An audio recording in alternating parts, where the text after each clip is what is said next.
Hi everyone, I hope you all are well. Welcome to Right Guidance and Ambition. My name is Anjali. So इस video के अंदर मैं आपके साथ last unit का important long question which is based on map वो discuss करने वाली हूँ। इससे पहले मैं आपके साथ यूनिट 1, 2 और 3 के इम्पॉर्टेंट लॉन्ग क्वेश्चन डिस्कस कर चुकी हूँ। अगर आपने वो वीडियोस नहीं देखी हैं तो प्लेलिस्ट का लिंक जो है डिस्क्रिप्शन में दे दिया है। इट इज़ वेरी इंपॉर्टेंट कि जिस भी सब्जेक्ट की वीडियोस अपलोड हो रही हैं आप लाइन वाइज देखो ताकि आपको कोई भी कन्फ्यूजन ना हो। और मैंने जो भी प्लेलिस्ट बनाई है वो शॉर्ट ट्रिक से बनाई है, सिर्फ उन्हीं इंपॉर्टेंट क्वेश्चंस पे बनाई है जो आपके एग्जाम्स में आ सकते हैं। सो जितने भी मैंने क्वेश्चंस अपलोड किए हैं आपको सभी तैयार करने पड़ेंगे अपने एग्जाम के लिए। और इनकेस अगर आपको कोई भी डाउट है आप मुझे कमेंट सेक्शन में पूछ सकते हो। आई विल ट्राई जितना जल्दी हो सके मैं आपको रिप्लाई करूँगी। और सबसे important syllabus and exam pattern की वीडियो है जिसके अंदर मैंने आपको इम्पॉर्टेंट लॉन्ग क्वेश्चंस बताए थे यूनिट वाइज, और साथ के साथ ये भी बताया था कि किस तरीके से हमने एग्जाम की तैयारी करनी है। आई होप आपने वो वीडियो देख ली होगी। Now without wasting more time let's start with our topic. So आपका जो मैप का क्वेश्चन है उसमें टोटल 14 प्लेसेस हैं according to Punjab University syllabus, और 14 में से आपको कोई भी 5 to 6 प्लेसेस आएंगी फिल करने के लिए वहाँ पे एग्जाम में। जो प्लेसेस आप फिल करोगे उन्हीं में से 4 प्लेसेस पे आपने रिटर्न नोट्स लिखने होंगे। तो ये टोटल आपका मैप का क्वेश्चन 18 मार्क्स का रहने वाला है। आपका मैप का क्वेश्चन बहुत इंपॉर्टेंट है, इसमें कोई भी प्लेस जो है वो बाहर से नहीं आएगी। जो हमें सिलेबस में दी हुई है वही प्लेसेस आएंगी और उसी पे ही आपने रिटर्न नोट लिखना है। तो इस क्वेश्चन को अगर आप अच्छे से तैयार कर लेते हो आपके मैप के क्वेश्चन में नंबर कट ही नहीं सकते हैं। तो आप मान के चलो आपके 17 to 18 मार्क्स तो इस एग्ज़ाम के अंदर पक्के हैं अगर आप इसको अच्छे से तैयारी कर लोगे। अब यहाँ पर प्लेसेस देखते हैं, थोड़ी सी कंजस्टेड जरूर है बट अगर आप 1-2 बार इसको मैप में तैयारी करोगे आप इजीली इसको लर्न कर सकते हो। सो सबसे पहले यहाँ पे साइड में देखते हैं न्यूयॉर्क, एंड देन उसके बाद यहाँ पे चलते हैं जहाँ पर ये सारी प्लेसेस कंजस्टेड हैं एक साथ। यहाँ पर देखो मॉस्को, मॉस्को जो है आपका रशिया में है। देन उसके बाद मॉस्को के साइड में देखो बॉन, ये प्लेस है। देन बॉन के बिल्कुल नीचे फ्रैंकफर्ट, और फ्रैंकफर्ट के नीचे बर्लिन। तो ये जो ट्रायंगल बन रहा है बॉन, फ्रैंकफर्ट एंड बर्लिन, ये तीनों प्लेसेस एक साथ हैं। देन इन तीनों प्लेसेस के नीचे बिल्कुल अगर आप जाओगे तो वहाँ पर क्या है पेरिस। तो पेरिस का ऊपर देखो उन्होंने एरो लगा के लिखा भी हुआ है। देन पेरिस के साइड में अगर आप देखोगे तो लंदन और वाटरलू, तो लंदन और वाटरलू दोनों एक साथ ये प्लेसेस हैं आसपास। ठीक है, तो इस तरीके से आप बनाकर करो ताकि आपको ईजिली लर्न हो जाए। देन उसके बाद आप नीचे देखोगे यहाँ पर वीनिया और बुडापेस्ट। वीनिया और बुडापेस्ट की जो प्लेसेस बिल्कुल आमने सामने हैं एक दूसरे के। देन वीनिया, बुडापेस्ट और उसके थोड़ा आगे जाओगे तो क्रीमिया, तो ये तीनों एक ही लाइन में हैं। देन उसके बाद हम यहाँ पे नीचे देखते हैं, नीचे यहाँ पर 2 प्लेसेस एक साथ हैं, एक है वेनिस और एक है रोम। तो वेनिस और रोम जो है ये बिल्कुल एग्जैक्ट एक जगह है। तो एक तो स्टार यहाँ पे बनाया हुआ है ताकि आपको रोम का पता लग जाए, और दूसरा उसी स्टार के ऊपर हल्का सा डॉट है वो है वेनिस। तो ये रोम और वेनिस जो है इटली जो कंट्री है उनमें है। देन आपका लास्ट एक प्लेस रह गया यहाँ पर ट्रैफलगर। ट्रैफलगर जो है आपका यहाँ पे डॉट लगा हुआ है, ये बिल्कुल अलग से है। तो यहाँ पर तो आपको याद रखना है एक तो स्ट्रेट लाइन जिसमें वीनिया, बुडापेस्ट और क्रीमिया, फिर आपका ट्रायंगल बन रहा है यहाँ पर बॉन, फ्रैंकफर्ट एंड बर्लिन। देन यहाँ पे मॉस्को तो बिल्कुल अलग है रशिया में, और जो लंदन और वाटरलू है ये दोनों एक साथ हैं। पेरिस एकदम सेंटर में है। जो आपका वेनिस और रोम है ये दोनों साथ में है। ट्रैफलगर ये आपका बिल्कुल अलग से है। न्यूयॉर्क भी अलग से है। तो अगर आप इसको 5-6 बार ऐसे करके रिवाइज कर लोगे then you will definitely score very good marks. तो आपका बिल्कुल मैप ऐसा ही फिजिकल मैप आने वाला है विदाउट बाउंड्रीज, और आपने ऐसे ही इसको फिल करना है। सबसे पहली प्लेस को डिस्कस करते हैं Berlin. Berlin was the capital of Germany and an important and largest city of the republic. It stands on the river Spree. So Berlin जो था वो एक टाइम पर कैपिटल हुआ करता था जर्मनी का, और ये बहुत ही इम्पॉर्टेंट और लार्जेस्ट सिटी थी जर्मनी की। और जो रिवर जहाँ पर ये सिचुएटेड है वहाँ पे रिवर का नाम क्या है, रिवर स्प्री।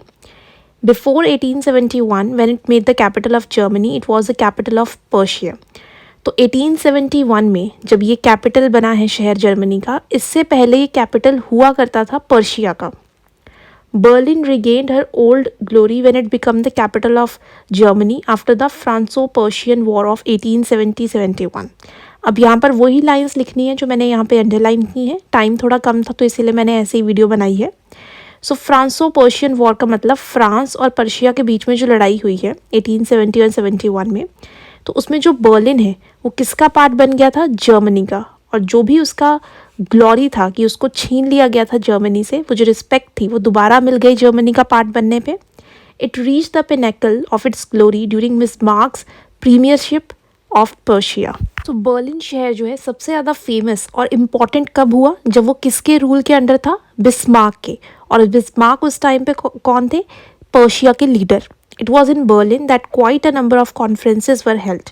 तो बर्लिन शहर में बहुत सारे कॉन्फ्रेंसेज यानी मीटिंग हुए हैं, इंपॉर्टेंट ट्रिटीज़ यानी एग्रीमेंट साइन हुए हैं, पीस सेटलमेंट्स वर साइंड कि बहुत सारे देशों में जब लड़ाइयाँ होती हैं तो बर्लिन एक ऐसा शहर है जो इम्पॉर्टेंट शहर माना जाता था, जहाँ पर बैठकर लीडर्स जो है पीस एग्रीमेंट यानी शांति समझौता जो थे वो साइन करते थे।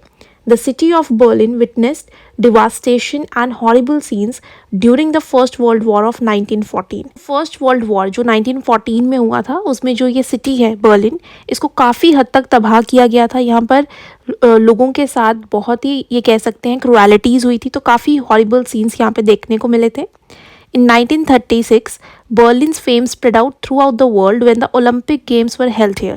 तो 1936 में बर्लिन शहर से ही शुरुआत होती है ओलंपिक गेम्स की। उस चीज़ से भी जो है हम ये कह सकते हैं बर्लिन शहर को काफ़ी पॉपुलैरिटी मिली है। और उस टाइम पर जो रूलर थे बर्लिन के वो कौन थे, Hitler. During the second world war Russia invaded Berlin. जब सेकेंड वर्ल्ड वॉर हुआ तो रशिया ने इन्वेड किया, यानी वहाँ पर उस पर अटैक कर शहर को अपने एरिया में उसको इंक्लूड किया। After her humiliating and devastating defeat at the hands of the Allies, German was parceled out into two states. जैसे ही वर्ल्ड वॉर 2 होता है ख़त्म, तो उसमें हम देखते हैं कि जो एडोल्फ हिटलर थे उनको रिस्पॉन्सिबल माना जाता है सेकेंड वर्ल्ड वॉर का। और जो एडोल्फ हिटलर है उनकी डेथ होने के बाद जर्मनी जो है उसको 2 पार्ट्स में डिवाइड कर देते हैं, एक ईस्ट जर्मनी और एक West Germany. It was in the year 1990 East and West Germany was rolled into one country. So 1990 में जो ईस्ट और वेस्ट जर्मनी को 2 पार्ट्स में डिवाइड किया गया था वो दोबारा से यूनाइट होकर एक कंट्री बन जाते हैं। और उस यूनाइटेड जर्मनी की जो आज कैपिटल है वो क्या है, बर्लिन। नेक्स्ट आपकी प्लेस है क्रीमिया।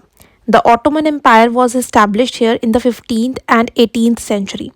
ऑटोमन एम्पायर एक मुस्लिम एम्पायर था जो इस्टेब्लिश हुआ था क्रीमिया में 15 से 18th सेंचुरी तक। The Ottoman Empire was defeated by Catherine in the great in the Russo Turkish war of 768 to 774। So Ottoman Empire को हराकर कैथरीन द ग्रेट ने अपना रूल जो है वहाँ पर इस्टेब्लिश किया। ये वॉर का नाम भी यहाँ पे गिवन है, रूसो टर्किश वॉर हुई थी वहाँ पर 1768 से 74 में, जिसमें ऑटोमन एम्पायर जो कैथरीन द ग्रेट है उससे हार गए थे। In 1783, Crimea was incorporated into the Russian Empire, which increased Russia's power in the Black Sea area. 1783 में जो क्रीमिया वाला पार्ट है वो रशिया एम्पायर का पार्ट बनता है, जिससे रशिया की जो पावर है वो काफ़ी इंक्रीज हो जाती है ब्लैक सी वाले एरिया में। The British were much alarmed at the rising power of Russia, which was likely to harm British interest in the East. So Britishers were not happy कि जो क्रीमिया है वो पार्ट बन गया है रशिया एम्पायर का, और रशिया जो है अपनी पावर को काफ़ी इंक्रीज़ करता जा रहा है, जिसकी वजह से जो ब्रिटिश की कॉलोनीज़ हैं ईस्ट साइड में वर्ल्ड के, वो इफ़ेक्ट हो सकती हैं फ्यूचर में। England, France, Turkey made a common cause against Russia and declared a war against Russia. So यहाँ पे इंग्लैंड, फ्रांस, टर्की जो है एक अलायंस बनाते हैं और मिलकर जो है रशिया के खिलाफ रिवोल्ट करते हैं सो दैट उनसे वो हरा सकें। एंड इसी वॉर को हम क्रीमियन वॉर भी कह सकते हैं, जो कि 1853 से 1856 के बीच में हुई थी। The treaty of Paris in 1856 AD brought the Crimean War to a close with the defeat of Russia and the victory of the Allied powers England, France, Turkey. So यहाँ पे ट्रिटी ऑफ पेरिस, जैसे ही Russia वहाँ पे हारता है तो उसके साथ जो 3 कंट्रीज़ थी वो मिलकर एक एग्रीमेंट साइन करते हैं, और इसी एग्रीमेंट या ट्रिटी को हम ट्रिटी ऑफ पेरिस कहते हैं, जो 1856 में जो था साइन किया गया था, जिसमें ये बोला गया कि क्रीमिया वॉर जो है अब ख़त्म होती है, उसमें रशिया हार गया है और विक्ट्री किसकी होती है, 3 कंट्रीज़ की, England, France and Turkey. In 1921, the Crimean Autonomous Soviet Socialist Republic was created. 1921 में एक ये जो एरिया है इसको ऑटोनॉमस पावर मिल जाती है, मतलब ये अपने इंटरनल और एक्सटर्नल डिसीजंस ले सकते हैं। ये एक इंडिपेंडेंट रिपब्लिक है। This Republic was dissolve in 1945 and Crimea become a Russian USSR। तो यहाँ पे क्या होता है कि 1945 में जो ऑटोनॉमस पावर दी गई होती है इंडिपेंडेंट कंट्री की, वो रशिया कंट्री फिर से छीन लेती है और उसको अपना पार्ट बना लेती है, और बाद में जाके ये क्या होता है कि ये यूक्रेन जो है उसका पार्ट बन जाता है। During the 2014 Crimean crisis the peninsula was taken over by the pro Russian forces and a referendum on whether to join Russia was held. So 2014 में अगेन क्रीमिया क्राइसिस दोबारा से राइज होते हैं, जिसमें जो रशियन फोर्सेस हैं वो वहाँ पर जाती हैं और वहाँ पे रेफरेंडम यानी वोट करवाया जाता है लोगों से कि आप बताओ आपको किसके साथ रहना है, यूक्रेन के साथ या फिर रशिया के साथ। Shortly after the result in favor of joining Russia was announced and Crimea was annexed by the Russian Federation। और जैसे ही रिजल्ट आता है उसमें ये कहा जाता है कि जो मेजॉरिटी ऑफ द पीपल है वो रशियन कंट्री को ज्वाइन करना चाहते हैं, तो इसीलिए क्रीमिया शहर को जो है अगेन रशियन फेडरेशन का पार्ट बना दिया जाता है। नेक्स्ट आपकी प्लेस है London. London is the capital of England and of the British Empire. So London शहर जो है कैपिटल है इंग्लैंड और ब्रिटिश एम्पायर का। Is also a sea port यानी समंदर के साथ लगता हुआ एक यहाँ पर सबसे इम्पॉर्टेंट फाइनेंशियल मैन्युफैक्चरिंग हब आप इस कंट्री को कह सकते हो, क्योंकि इस कंट्री के साथ जो अटलांटिक ओशन है उसकी सीज़ लगती हैं, तो काफ़ी हद तक जो पूरी दुनिया का जो ट्रेड है वो लंदन शहर से ही कनेक्टेड रहता है। It stands on the Thames. यहाँ पर जो रिवर है उसका नाम लिखा गया थेम्स रिवर, उसके किनारे पे ये सिचुएटेड है। London came into prominence after the industrial revolution which transform not only of England but of Europe also.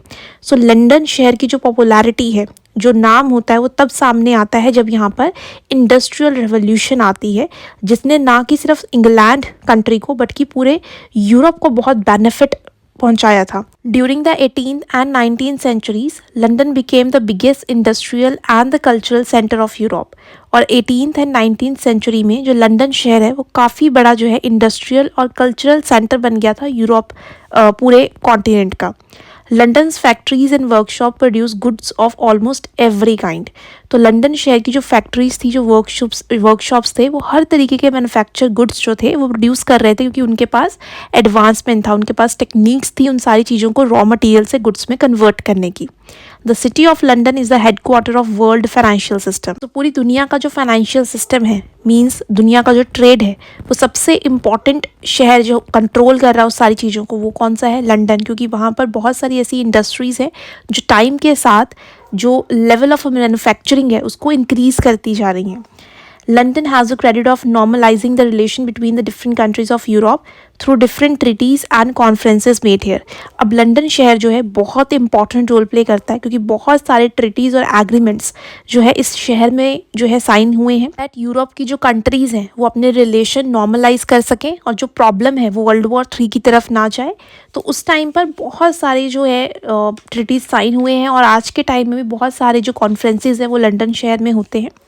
During the World War I, London was bombarded by German planes, as a result of which the population of London was virtually annihilated। So World War I के time में भी जो London शहर है उस पर German planes ने काफ़ी सारे बॉम्ब्स गिराए थे, जिससे उनकी पॉपुलेशन काफ़ी इफेक्ट हुई थी। The British government also developed her aerial engineering and was able to curb the air menace of Germany। British government ने भी अपनी टेक्नोलॉजी को डेवलप करते हुए अपना जो एरियल इंजीनियरिंग है उस पर वर्क किया।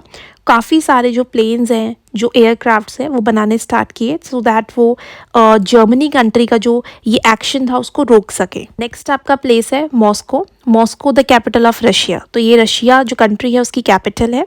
Here is a great palace and other famous buildings including the Uspensky cathedral, coronation palace of tsar. तो यहाँ पर बहुत सारे फेमस पैलेसेस और बहुत सारी फेमस बिल्डिंग्स जो हैं वो इसी शहर में प्रेजेंट हैं, और उसमें सबसे ज़्यादा फेमस चीज़ क्या है? उस्पेंस्की कैथेड्रल। जैसे कि हमें पता है कि जो रशिया शहर है वहाँ पे मोनार्की सिस्टम था एक टाइम पर, और वहाँ की किंग की इम्पोर्टेंस काफ़ी ज़्यादा होती थी। वहाँ पर जो किंग होते थे वो ज़ार डायनेस्टी से बिलोंग करते थे। जो उनका कोरोनेशन, मतलब जो उन्हें थॉन दिया जाता था, जब वो थॉन संभालते थे तो वहाँ पे एक बहुत बड़ी सेरेमनी होती थी, तो वो उस्पेंस्की कैथेड्रल प्लेस में जो है की जाती थी। The city of Moscow came into prominence when the Napoleon Bonaparte launched his Russian campaign in June 1812 with his grand army. तो ये जो शहर है मॉस्को, इस पे अटैक किया था नेपोलियन बोनापार्ट ने, ताकि वो रशियन आर्मी को हराकर वहाँ पर अपना जो एरिया है वो कायम कर सकें, अपने एरिया को इंक्रीज कर सकें। Napoleon won victory and the road to Moscow was left open to him. Napoleon जो है उस चीज़ में जीत जाते हैं और जो उनका रास्ता है मॉस्को शहर का वो ओपन हो जाता है, यानी कि वो उस एरिया को अब कैप्चर कर सकते थे। But when he entered Moscow he found it empty and abundant. But जैसे ही वो मॉस्को शहर में एंटर करते हैं तो वो बिल्कुल खाली था, अबंडेंट था, वहाँ पर कोई पर शहर जैसे आप कह सकते हो वो ऐसा डेवलप एरिया नहीं था। Napoleon hoped that after the fall of Moscow, the Tsar would surrendered, but his hopes were not fulfilled. Napoleon Bonaparte को ऐसा लगा कि जैसे ही वो मॉस्को शहर में पहुंचते हैं तो जो जार हैं, जो वहाँ के किंग हैं रशिया के, वो अपने आप सरेंडर कर देंगे, बट उनके जो होप्स हैं वो पूरे नहीं हो पाते। Approach of winter and dearth of supply forced Napoleon to retreat from Moscow.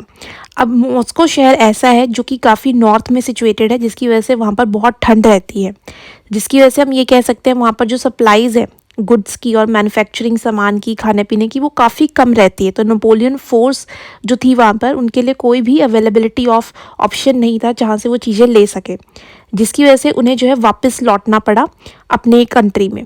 During his retreat thousands of his soldiers died of biting cold. जब वो वापस जा रहे थे तो उनके कितने ही सोल्जर्स जो है वो ठंड के कारण मर गए, and many more were killed by the Russians, और काफ़ी सारे जो है रशियन सोल्जर्स ने मार दिए। इन नवंबर 1917 the Bolshevik under the leadership of Lenin captured Moscow. 1917 के अंदर जो बोल्शेविक पार्टी होती है उसकी जो लीडर है लेनिन, वो कैप्चर कर लेते हैं मॉस्को शहर को and declared communism in Russia, और डिक्लेयर करते हैं कि रशिया जो कंट्री है वो उसका पार्ट है मॉस्को, और साथ के साथ वहाँ पे गवर्नमेंट कौन सी होगी, कम्युनिज्म, ऐसी सरकार जिसके हाथ में टोटल कंट्रोल रहता है लोगों का। Moscow was again made it's capital, तो दोबारा से मॉस्को शहर जो है रशिया का ही पार्ट बन जाता है, which enhance the fame of Russia in the world, जिससे रशिया की जो प्रेस्टीज है, जो ग्लोरी है, वो इंक्रीज हो जाती है। नेक्स्ट आपकी प्लेस है Paris. Paris is the capital and chief city of France. तो फ्रांस कंट्री का जो कैपिटल है वो पेरिस है, और ये इसका सबसे इम्पॉर्टेंट शहर माना जाता है। Paris regained its importance during the revolution and under Napoleon became an industrial and economic center. तो पेरिस तब इम्पोर्टेंस में आता है जब यहाँ पे रेवोल्यूशन यानी कि फ्रेंच रेवोल्यूशन होती है, और साथ ही साथ नेपोलियन के रूल के अंडर ये काफ़ी इंपॉर्टेंट इंडस्ट्रियल और इकोनॉमिक सेंटर बन जाता है। काफ़ी सारी इंडस्ट्रीज़ यहाँ पे ओपन होती हैं। To further enhance the beauty of Paris, Napoleon restored and enlarged the great palaces of the king. और इसकी ब्यूटी और इसकी ग्लोरी को इंक्रीज करने के लिए नेपोलियन यहाँ पर बहुत सारे पैलेसेस जो हैं, किले, पैलेसेस बनवाते हैं किंग के लिए। Repaired state monuments and built new ones. तो जो भी पुराने बने थे, जो डैमेज कर दिए गए थे, उनको ठीक करवाते हैं और उनकी जगह बहुत सारे और नए पैलेसेस, फोर्ट्स जो हैं, गार्डन्स हैं, बहुत सारी ऐसी चीज़ें जो है वो न्यू बनवाते हैं वहाँ पर। Paris witness 3 great revolution. Paris शहर में 3 मेन रेवोल्यूशंस होती हैं, 1789 में, 1830 में एंड 1848 में, which had a profound effect on France, Europe and the world. तो इन रेवोल्यूशंस का इफेक्ट सिर्फ फ्रांस कंट्री पे ही नहीं पड़ा, बल्कि पूरे यूरोप में और दुनिया में इसका इफेक्ट जो है देखने को मिलता है। The storming of the Bastille took place on 14 July 1789 in Paris. So French revolution में बेस्टाइल एक पैलेस था जो कि किंग का इंपॉर्टेंट पैलेस हुआ करता था। लोगों ने उस पैलेस को तोड़ना स्टार्ट कर दिया क्योंकि वो मोनार्क के खिलाफ थे। तो ये जो इवेंट है, जो बेस्टाइल को तोड़ा गया था, ये 14 जुलाई 1789 को पेरिस शहर में ही हुआ था। ये भी एक इम्पॉर्टेंट इवेंट है उस शहर का। The city of Paris was badly damage by the Germans during the second world war. Second world war में जर्मन्स ने जो शहर है पेरिस का, उसको काफ़ी हद तक डैमेज किया था, but was restore to its old pristine glory once again by the French. जैसे कि हमें पता है कि सेकेंड वर्ल्ड वॉर के अंदर जर्मनी कंट्री हार गई थी, और जो ये शहर है पेरिस का वो दोबारा से फ्रांस को मिल गया, और उन्होंने काफ़ी हद तक इसको दोबारा से रीस्टोर कर लिया था। Even today, Paris enjoys the reputation of holding many national and international conferences. तो आज के टाइम में बहुत सारी इंटरनेशनल और नेशनल लेवल की इम्पॉर्टेंट जो कॉन्फ्रेंसेस, मीटिंग्स हैं, वो इस शहर में ही होती हैं। And as such it has a great historical significance. और साथ के साथ इस शहर का हिस्टोरिकल इम्पॉर्टेंस बहुत है, क्योंकि बहुत सारे वॉर्स यहाँ पर देखने को मिले हैं, बहुत सारे इवेंट्स जो हैं वो इस शहर से लिंक्ड हैं। नेक्स्ट आपका प्लेस है Rome. Rome was the capital of kingdom Italy and the headquarter of the Roman Empire. So Rome जो था एक टाइम पे जो इटली किंगडम था उसका पार्ट था और हेडक्वार्टर था रोमन एम्पायर का। in it is the Vatican City, an independent state under the sovereignty of the Pope of Rome. So रोम शहर के बीचों बीच एक वेटिकन सिटी यानी कि छोटी सी सिटी है, वो अपने आप में ही एक देश है. वहाँ पर रूल चलता है पॉप का. पॉप मतलब रिलीजियस रूलर्स का. Traditionally the city was founded in 753 BC by Romulus. So Romulus ने इस शहर को फाउंड किया था 753 BC में.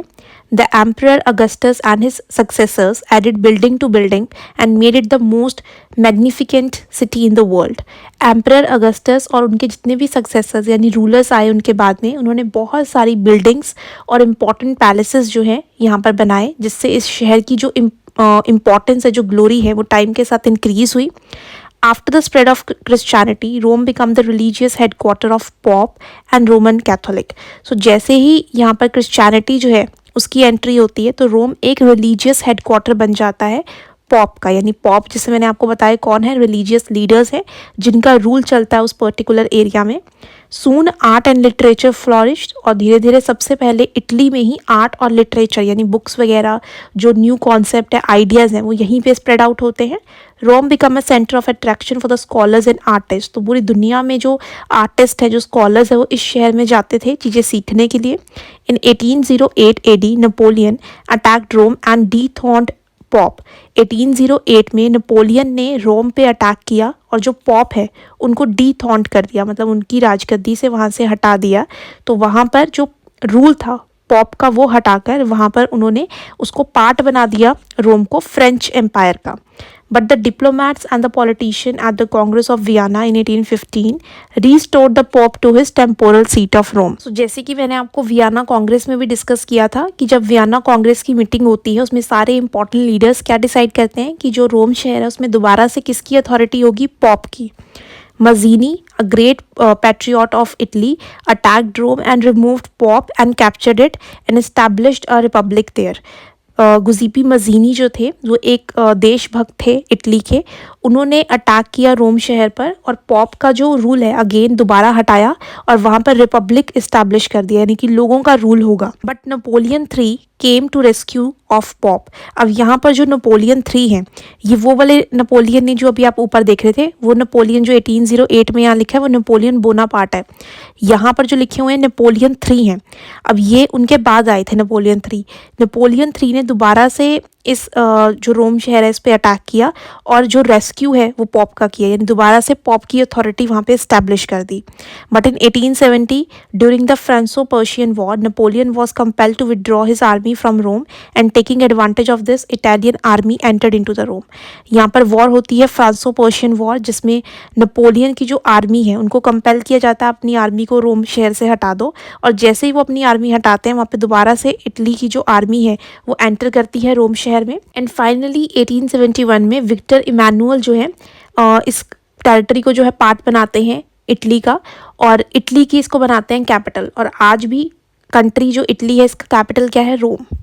नेक्स्ट आपका प्लेस है Venice. Venice is a sea port of Italy and it is the capital of Veneto and it is situated on the northern eastern coast of Italy. तो वेनिस शहर जो है वो सी पोर्ट है, यानी कि जहाँ से पूरी दुनिया से जो है सामान मैन्युफैक्चरिंग का जो भी आ रहा है वहाँ पर आकर एक्सचेंज किया जाता है इटली कंट्री का. It is the capital of Veneto, और विनेंटो की ये कैपिटल है और ये नॉर्थन ईस्टर्न कोस्ट जो है इटली का उस पर सिचुएटेड है. The Veneto people had a high level of culture and civilization. They lived on all traditional towns of Roman culture. तो यहाँ पर जो लोग रहते हैं उन्हें वेंटो पीपल कहा जाता है. उनका अपना खुद की एक सभ्यता है, सिविलाइजेशन है, और ये पुराने तरीके से रहना ज़्यादा पसंद करते हैं जैसे कि रोमन कल्चर में लोग रहते थे.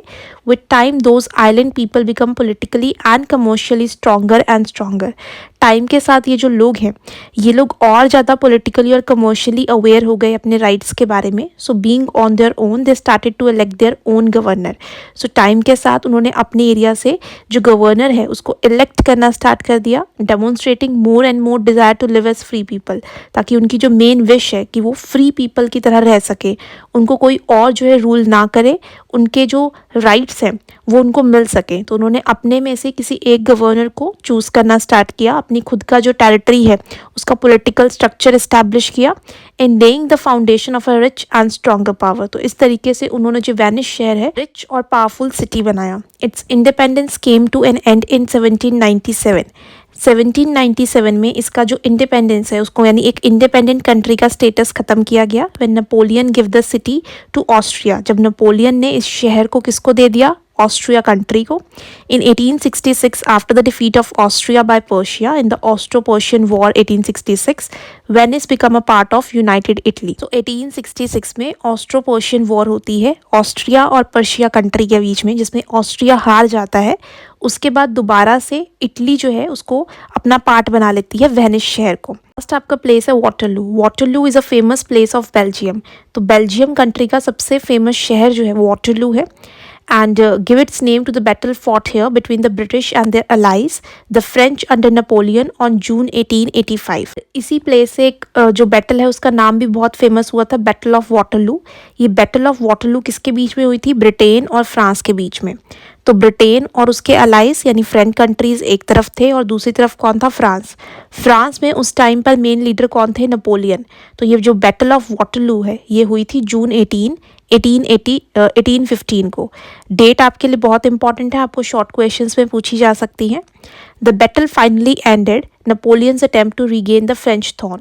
जैसे ही बैटल ख़त्म होती है उसमें नेपोलियन हार जाते हैं और जो उनका सपना होता है दोबारा से फ्रांस कंट्री को रूल करने का वो ख़त्म हो जाता है और वो सरेंडर कर देते हैं ब्रिटिशर्स को।